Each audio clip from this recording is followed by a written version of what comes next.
ஆடிப்பட்டம் தேடி விதைன்னு சொல்லுவா தெரியுமா? அந்த விதையை விதைத்து அதிலிருந்து வந்திருக்கக்கூடிய அந்த முளைகளை, நன்றாக முளைத்து வந்திருக்கக்கூடிய அந்த செடிகளை அங்கே வைத்து பிரார்த்தனை செய்வதுதான் இந்த ஆடிப்பெருக்கினுடைய மிகவும் உயரிய அம்சமாகவே பார்க்கப்படுகிறது.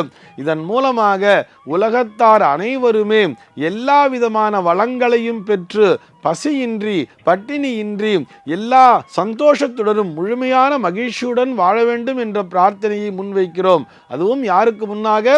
அந்த கங்கை மாதா, அந்த கங்கா மாதா வந்து கலக்கக்கூடிய அந்த காவிரி தாயிடம் பிரார்த்தனையை வைக்கிறோம். சார், எங்க ஊர்ல காவிரி ஓடல, வேற ஆறு தான் ஓடுதுன்னு சொன்னா கூட எல்லா ஆறுகளிலும் சரி, எல்லா நீர்நிலைகளிலும் சரி, அது ஆறுகளாக இருந்தாலும் சரி, ஏரிகளாக இருந்தாலும் சரி, அல்லது ஆலயத்தினுடைய திருக்குளங்களாக இருந்தாலும் சரி, இவை அனைத்துமே நம்முடைய நீர்த்தாகத்தினை, நீர் தேவையினை பூர்த்தி செய்வதற்காகத்தான் அமைக்கப்பட்டிருக்கின்றன என்ற அந்த உண்மையை புரிந்து கொண்டு அந்த தீர்த்த கரைகளுக்கு சென்று எல்லோரும் ஒன்றாக இணைந்து இந்த நாளிலே பிரார்த்தனை செய்வோமாக.